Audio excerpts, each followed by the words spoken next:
in this episode of the Critical Oxygen podcast. Cardiac drift is the phenomenon that occurs where your heart rate at a steady power output or speed actually continually increases as you exercise for longer and longer and longer periods of time.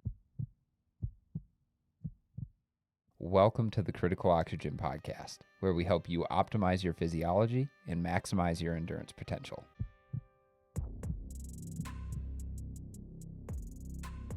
I'm your host, Phil Batterson.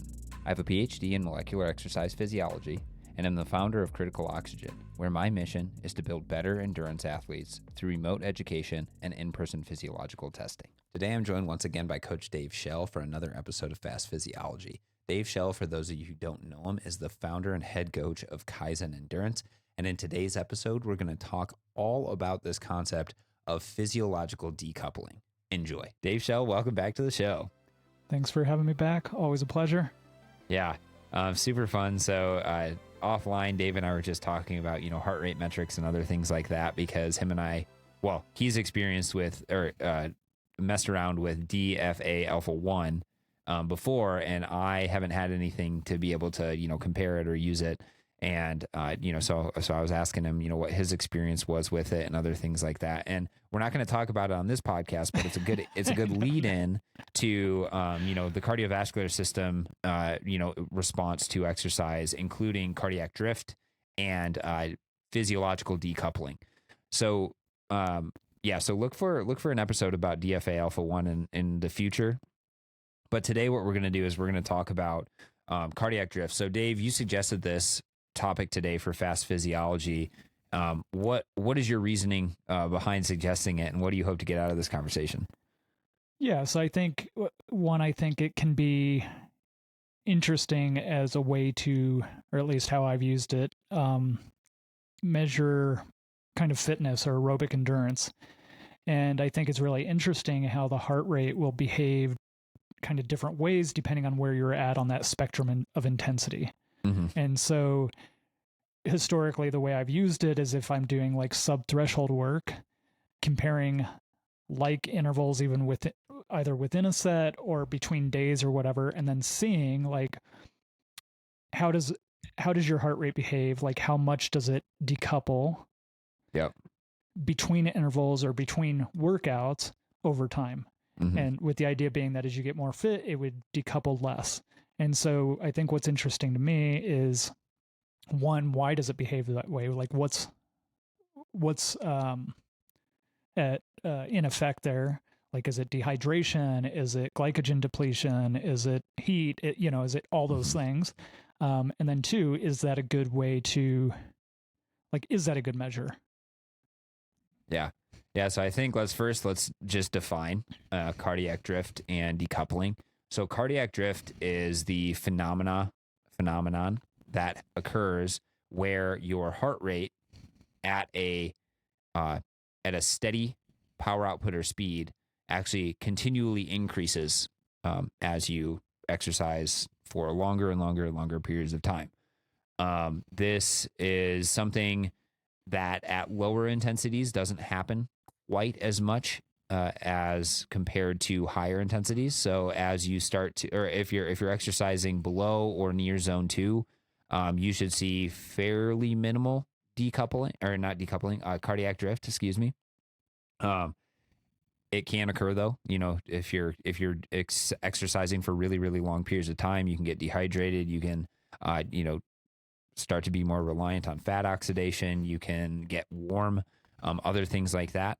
But as you start to exercise at higher and higher intensities, eventually you get to a point where your cardiac drift increases even faster.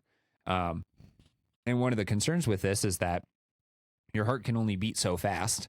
So if you are, if your heart rate is continually drifting up and up and up and up, then eventually you could be hitting your, maximal heart rate. And then we know at that point, you're very limited on your ability to maintain any sort of, speed or power output for an extended period of time without slowing down or stopping or fatiguing.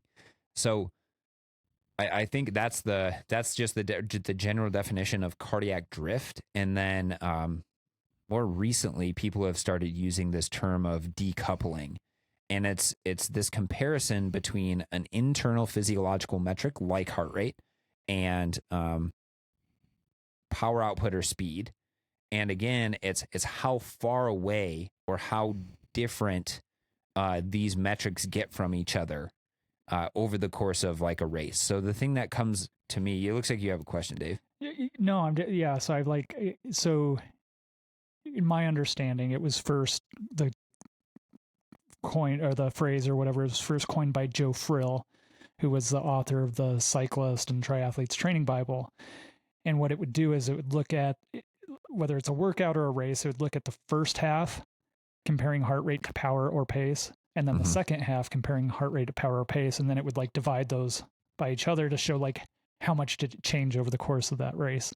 Yep. And so yeah, the look on my face is just curious if there's a different definition, and because it is starting to be talked about in the papers, like is there a different definition there, or how are they calculating it?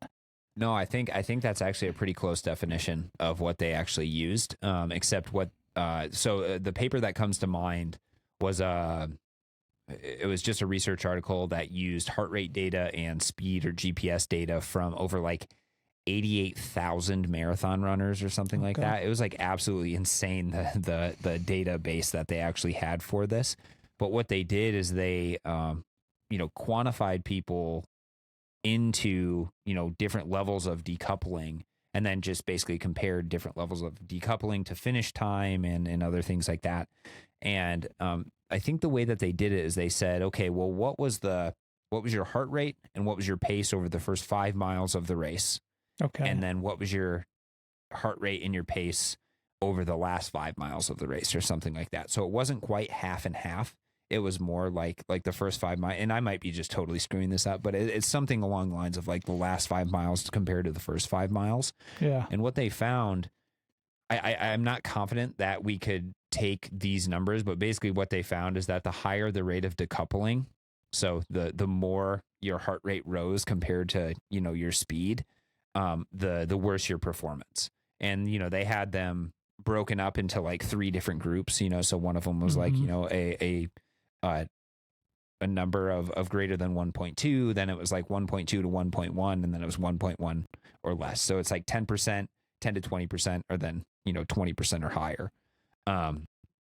So, and again, I don't think that that's appropriate in terms of being like, oh, if somebody has like a 1.11 versus a 1.12, we can't say anything. We just know that if you have a 1.1 or lower compared to a 1.2 or higher, that that obviously is going to dictate to some extent your ability to complete that race or finish that race. So yeah, I mean, this is the cool thing is like like typically research takes a little bit of time to catch up with like really good coaching ideas, and then it's like analyzed, and then who knows what actually comes of it. But in this case, right, Joel Friel was talking about rate of decoupling is essentially an indicator of whether or not you're fatigue resistant or not. And now this paper has like semi supported that hypothesis, right? Yeah. So yeah, and I think something you're saying too is that cardiac drift is different than decoupling, and the way that Joe would describe it. So I traveled all around the world with Joe, teaching classes, and he would always, the way he came up with the idea is that he said it looked like a train when it was coming off the tracks, is that it would be parallel, and then all of a sudden one of them would either go down, or in the case of power, it would go down, pace, it would go up, and then heart rate would go up, or stay the same. And so he said it was like as if a train went off the tracks, or became decoupled, Yeah. Yeah. And unfortunately, there's no, I don't know of anything that, you can measure it in real time, because that's real. I mean, obviously, if you just look at your watch and you say, oh shit, my heart rate's going way up and my pace is going way down, something's wrong here. Yeah. That would be the extent of it. But cardiac drift is just taking into account, just your heart rate. So it's telling us nothing about pace, because you could be saying, oh, I have cardiac drift, my heart rate is getting higher, but you could also just be running faster. which, Oh, interesting. so, right. Because you just don't like you just by looking at that purely internal variable, you get no idea of what your mechanical output is. So decoupling couples or looks at, the comparison between internal and external variables, and then can give us an indication of, given a power output or a speed, how is our internal physiology dealing with that? And how is our internal physiology dealing with that over time? Which I think is really interesting and really important. So, on the last episode, we talked about fatigue, which is an inability to maintain force output. But in this episode, let's talk about, how, and we focused a lot on the muscle. In this episode, let's focus on how or why the cardiovascular system or your heart rate would really change and then cause or be the result of some level of decoupling while you're racing. Because I think that's important to understand as well from a physiological standpoint, right? So I think I said earlier, or actually let's say the purpose of the cardiovascular system, there's a number of different purposes, but it's to maintain adequate oxygen to the working muscle so that you can complete oxidative phosphorylation and maintain ATP concentrations via oxygen use. It's also important for distributing blood flow to the skin for heat dissipation purposes. And then finally, again, amongst other things, it's important for the removal of, say, metabolic byproducts like CO2.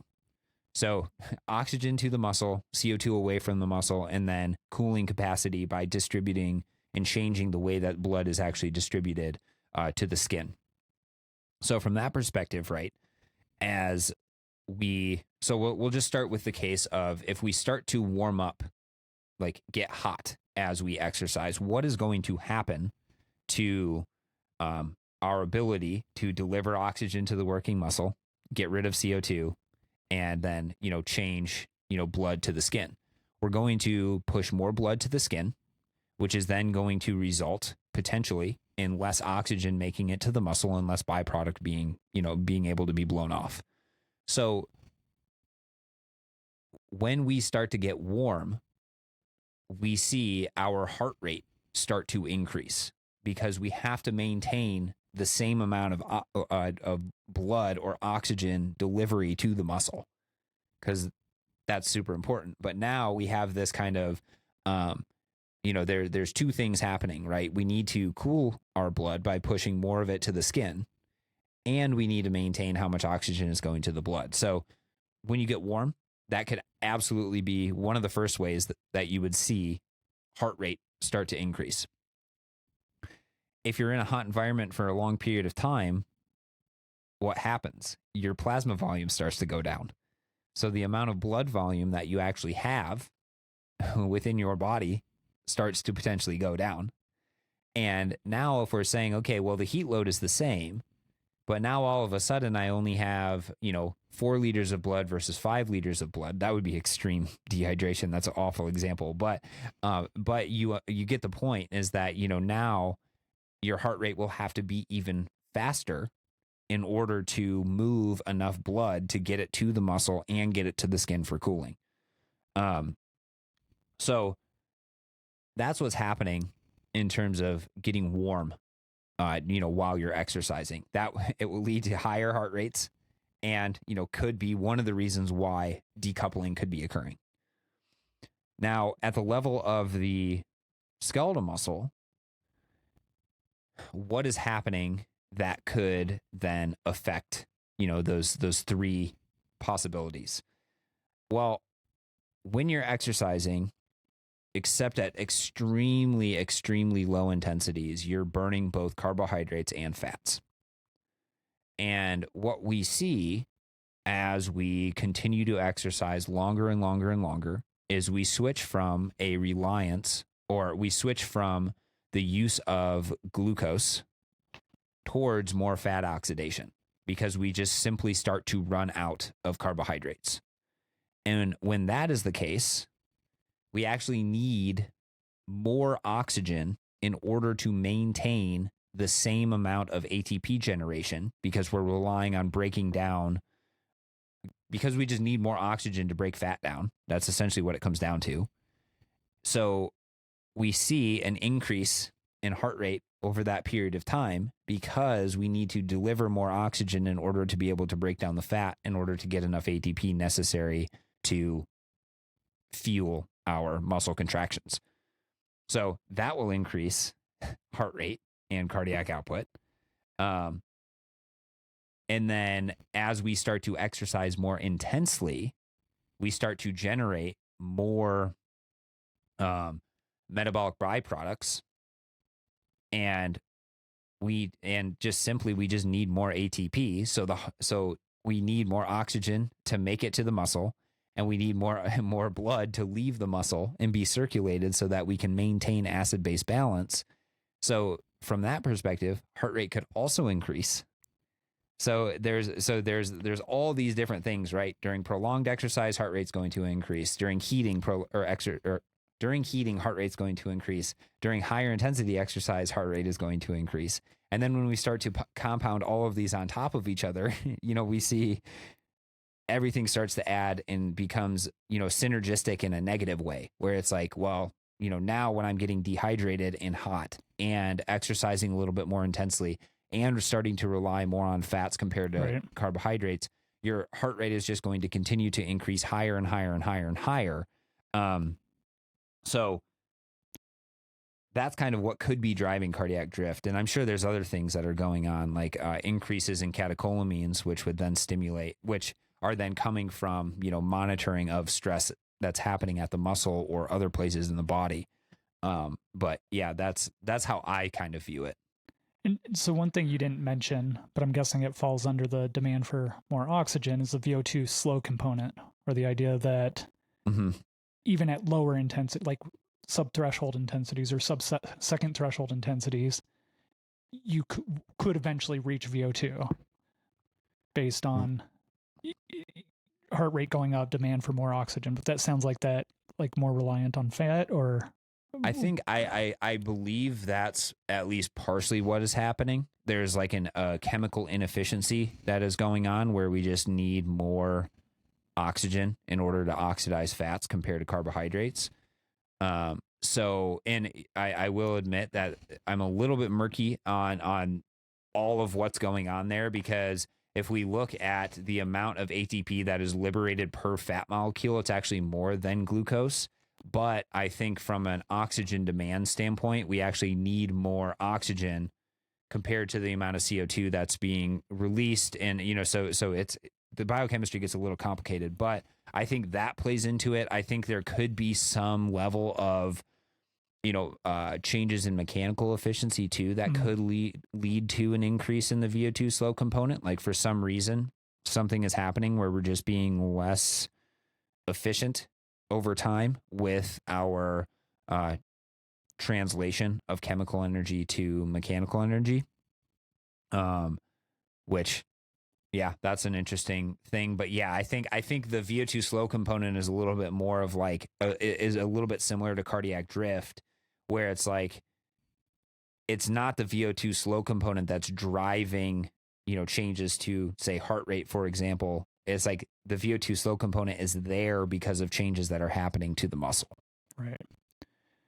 And so with this, like bringing it back to a more practical, like application standpoint, like for me, the example I always use of this, going back to decoupling, in I think it was like 2014, I did my first like open marathon, and I had like done an Ironman, and then I was like traveled for work a bunch, and then I came back and did this marathon. And so I like essentially hadn't trained in like 6 weeks or something. And so like started off and I was running like a 7-minute pace, and I felt really, really good. And then all of a sudden I just felt the wheels came off. Like everything felt way harder and everything else. And I can send you this image too if you want to post it with this episode. But all of a sudden you just see my heart rate take off, like exactly where I felt it.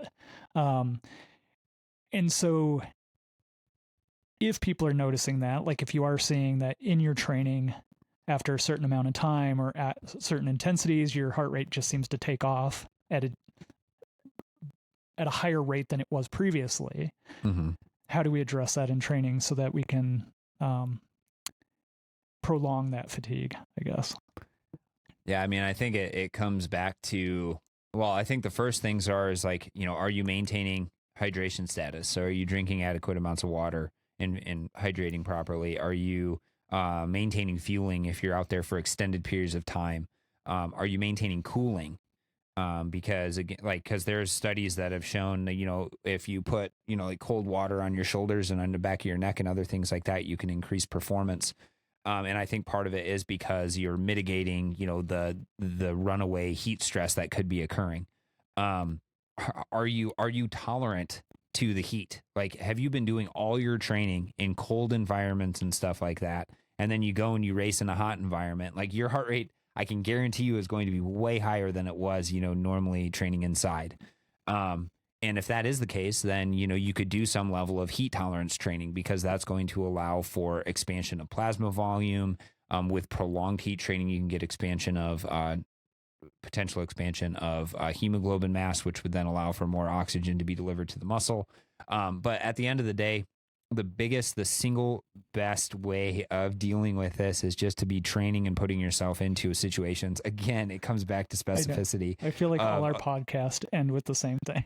Yeah, it's like, it depends, everything in moderation and specificity. Yep. And make sure you're training enough, right? Putting yourself in that stress. Like, if you realize that, oh my gosh, over the course of 2 hours during a marathon, my heart rate rises, 30 beats, 40 beats, something like that, then you need to put yourself in situations where you are stimulating adaptations that will mitigate that, right? And just simply by exercising to an adequate level, you are going to get similar increases, or not similar increases, but you're going to get increases to plasma volume. You're going to get stimulation of the ability to deliver oxygen to the working muscle and utilize it at the working muscle, and buffer, more CO2, and, maintain higher glycogen levels, because you're going to be using fat. So my biggest takeaway here is that don't fret if you do have a massive decoupling at some point. There's ways of you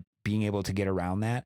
And the single best way of doing that is by training properly, doing low intensity stuff for extended periods of time, doing moderate intensity stuff and accumulating volume there for a while, doing high intensity stuff as well, because exercise, and this is something that I think people continually gloss over, exercise is still the biggest stress for adaptation that we can place upon our bodies.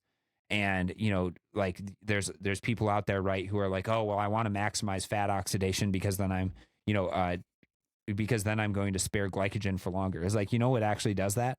Exercise does that. You don't just have to do nutritional interventions for that. Exercise allows you to spare glycogen for longer. So, so there's all these things that exercise does that I think people get lost in minutia of one study showing, that, optimal this, optimal that, as opposed to being like, well, if you continually train and consistently train for extended periods of time, and you're hitting, accumulation of volume for your specific pace and your specific race, while also accumulating volume just in general, you're going to be pretty well off compared to all the other crazy things that people are doing in order to try to eke out, like fractions of a percentage and change. Yeah. And I will end this one with a quote from my friend Jason Koop, who's an ultra running coach. Fitness makes everything better. Mm-hmm. Absolutely. It's like you just said, it's like people chase all these things, but ultimately just training is going to mitigate a lot of it. Yep. So. Yep. 100% agree on that. We'll have to do an episode on just the health and just life benefits of just properly training, because it's everybody should be exercising. That's pretty much what my PhD taught me. Okay. So you guys can find me, as always, on Instagram at Critical02. Ask me any questions that you have, any topics that you have for Fast Physiology, those sort of things. I'd love to answer them. You can find Dave at Kaizen Endurance on Instagram, and you can catch other episodes of Fast Physiology every other week. My podcast, Critical Oxygen, this one, and then Dave's podcast, Training Babble. So go and check those, because we got a lot of episodes of Fast Physiology over there. So many episodes. So many episodes. So go check those out. If you're on YouTube, you can comment down below what was your favorite, portion of this Fast Physiology discussion, and what questions do you have, what topics do you want us to cover. And then if you're on Spotify, please leave us a 5-star review, because it really helps the show out. We really hope you guys enjoyed this episode, and we'll catch you in the next one.